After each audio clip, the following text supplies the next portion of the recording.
Hi everyone, and thank you for watching this video on how to use assessment for effective student learning. First thing I want to say is thank you. This process of working with you has just been a joy. I am so privileged to work with such dedicated professionals who not only want their students to grow academically, but socially and emotionally as well. The other thing I want to say is that I hope this video is a reminder or a confirmation of the great work that you're already doing. In many cases, we are already doing this work in our curriculum with our students. So I hope that perhaps if this is a confirmation of the great work you're already doing, that you can also pick up a few extra strategies as we're thinking about our classes for the coming year. So without further ado, let's get started. So let's talk about first what is important here. What are some things we need to think about as we are considering our summative formative assessment alignment? Well, we always want to think about the process of students taking ownership over their own learning. We want to make sure we are empowering students to know what their end goals are, how those end goals are going to be assessed, and then empowering our students to track their progress throughout a unit so that they can think about what the end goal is, where they are, and how they want to get there. So students need to know what various levels of success look like. And that's because not all of our students are the same. For some students, getting a attempts the standard, a 2, a C, whatever we want to call it, perhaps for them, that's a goal that they want to hit. Some of our students want the highest proficiency. So we want to make sure that we're making it clear to students, here's what we're looking for in terms of different level proficiency with our grading tools.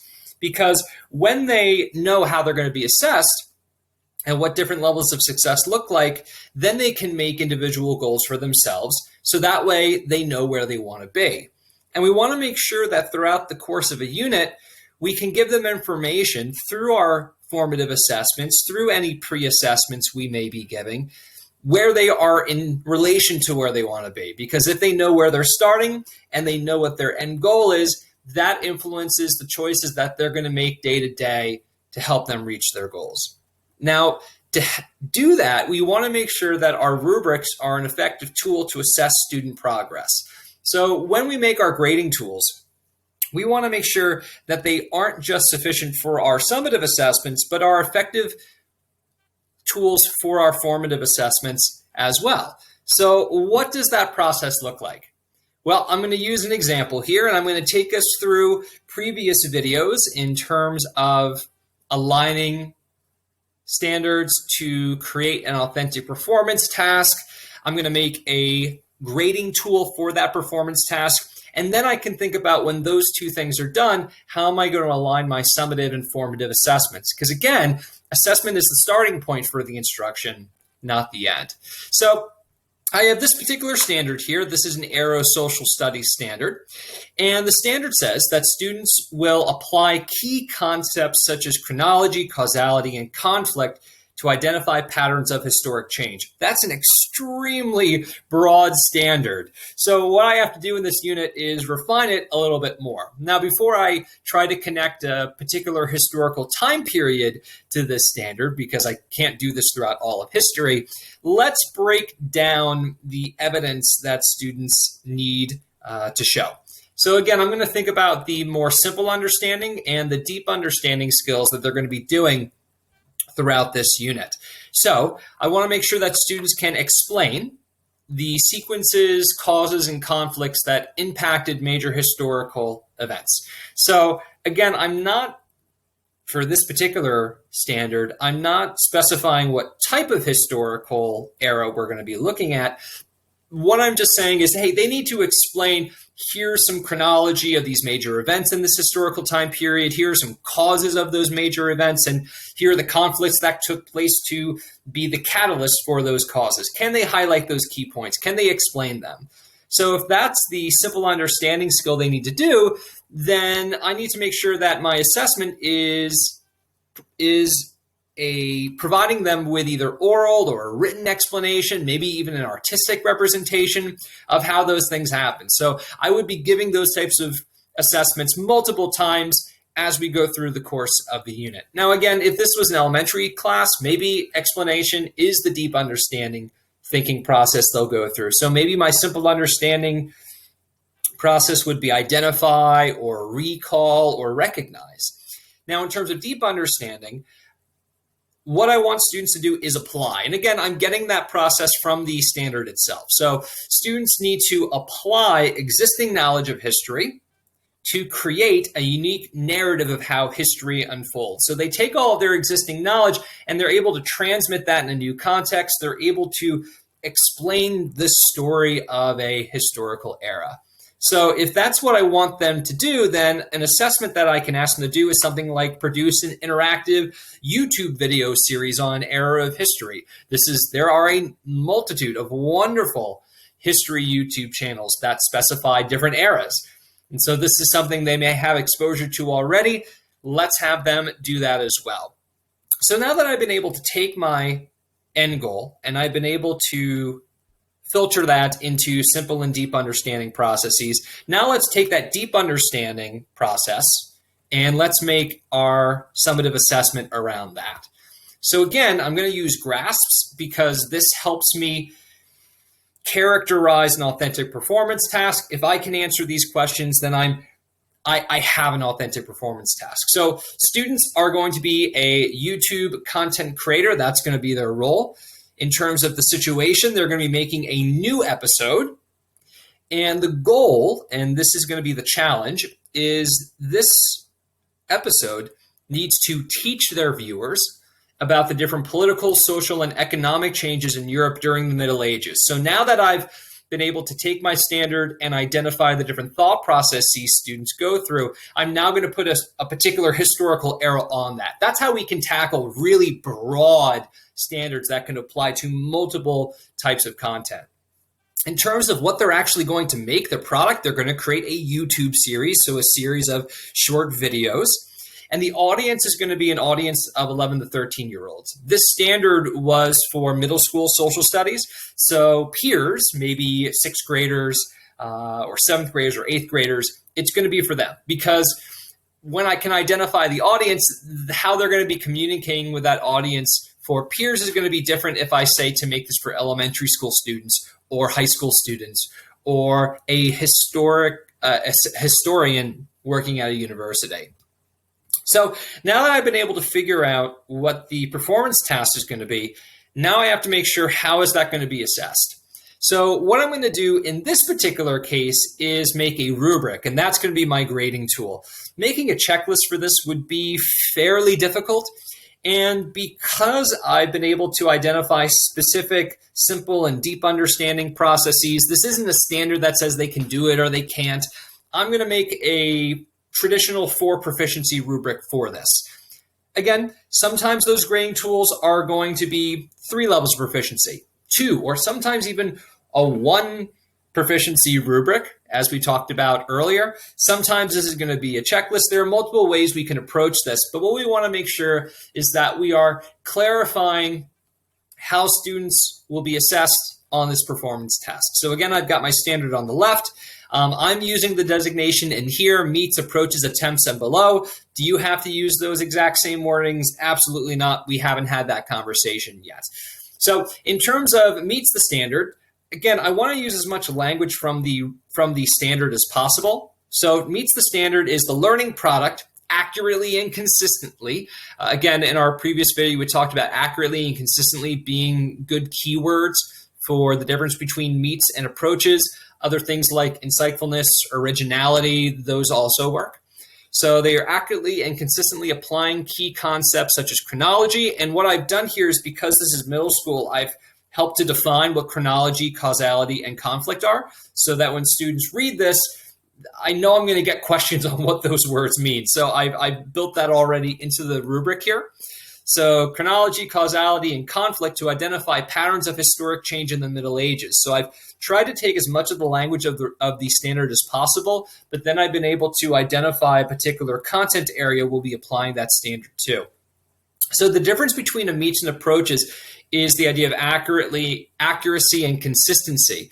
So the wording I've used for this is that the learning product inaccurately and or inconsistently applies those concepts to identify patterns of historical change in the Middle Ages. So maybe throughout this process, okay, they've said some things that aren't completely accurate. Maybe they're able to do this really well for chronology or conflict, but they don't really do well on this for causality. So that would be approach as the standard. A great way to differentiate a 3 and a 2 or an approaches or an attempts is then going back to more simple understanding processes. So for attempts the standard, I'm saying the learning product accurately describes major events in the Middle Ages that deals with chronology, causality, and conflict. So they're able to accurately describe those key terms, but they're not able to take that existing knowledge and identify patterns of historical change. They're not able to put that into a cohesive narrative. They're able to highlight, they're able to describe events within the Middle Ages, but they're not doing that next step and applying it and practicing those deep understanding skills. And in terms of below standard, I've taken the attempts standard and I say you can't describe it.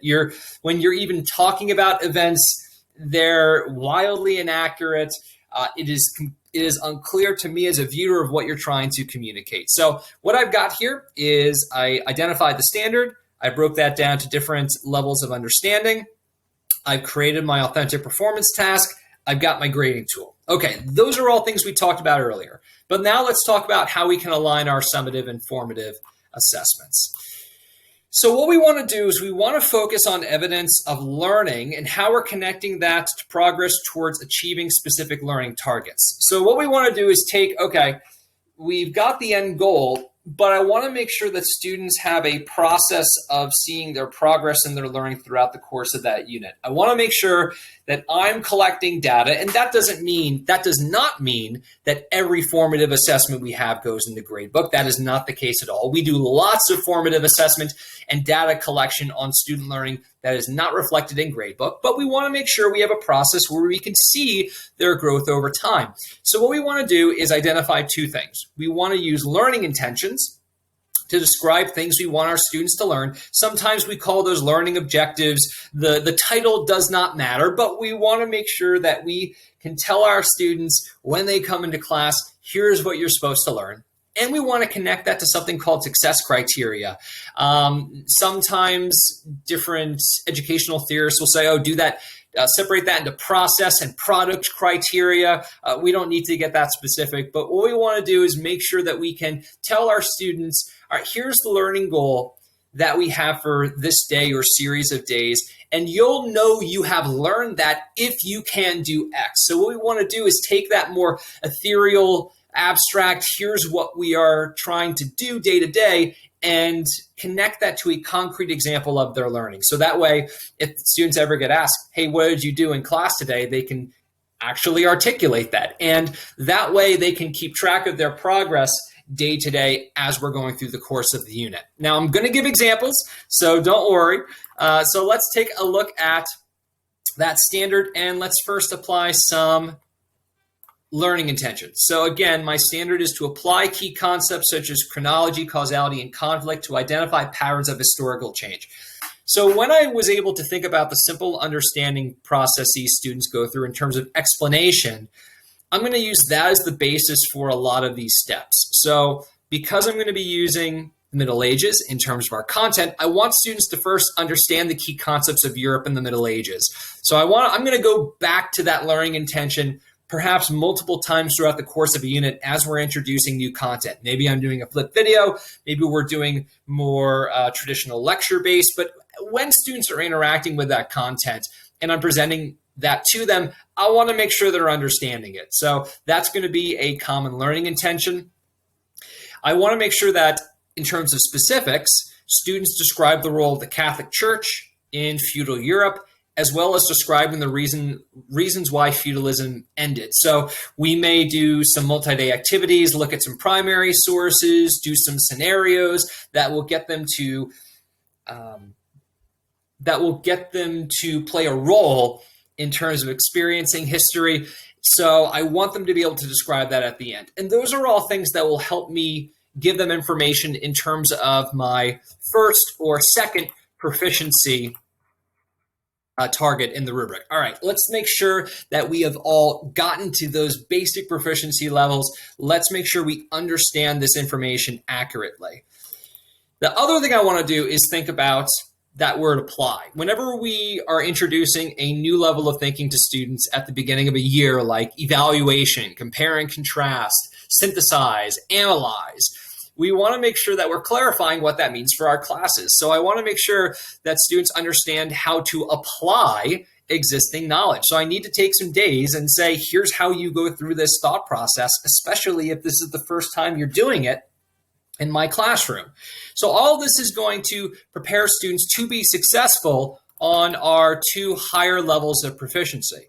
What I can then do later is I can then, after, let's say, students describe the role of the Catholic Church in feudal Europe, I can then put a learning intention later that may say, okay, apply the role of the Catholic Church to the historical narrative of feudal Europe. So I can add on an extra layer onto that learning intention and success criteria so that I can now give them valuable formative data on our higher proficiency. So now that I've got our learning intentions, let's attach some success criteria to that.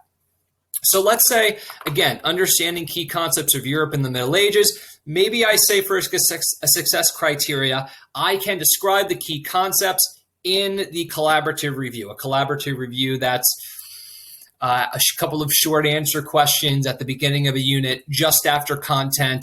This is something I can do quickly in 10, 15 minutes to see if students have really learned what I want them to get out of this.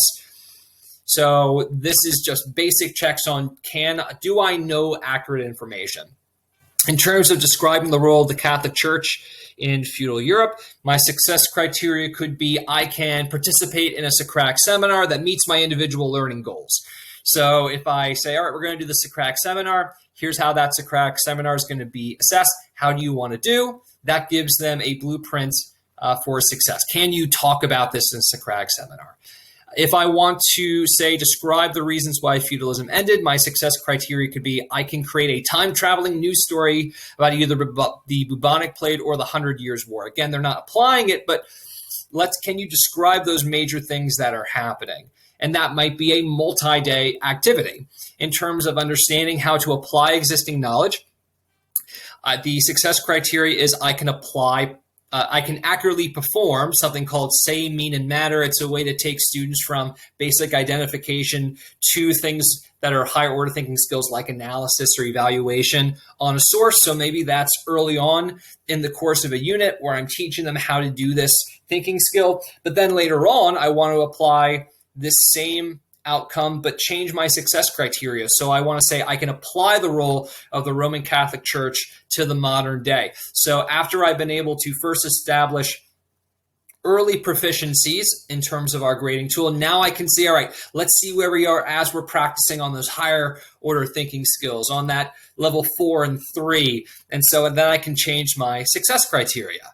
So what I've done is taken a unit, started with a standard, created an authentic performance task, made a grading tool, and then aligned formative assessments to that. Now, would this be all the formative assessments I would use for the standard? Maybe not, but I wanted to show you how we can take those end goals and then make sure that everything we're doing in terms of our classes are aligned so that students can be successful on those performance tasks that we create. Now, we're going to go through this process in our small groups during our orientation, but I wanted to create this video so that we've got the basic knowledge so that our PD is most effective, that we're practicing this when we come together. Again, maybe I wasn't clear on something. Maybe I didn't answer a question that you have. So again, please reach out. As I've said multiple times, and I do mean this, my job is to equip you with whatever you need so that you can best help your students learn in your individual situation. I want to meet you where you're at. So please feel free to reach out, and I'm looking forward to practicing this process with you when we meet during orientation. Have a great day.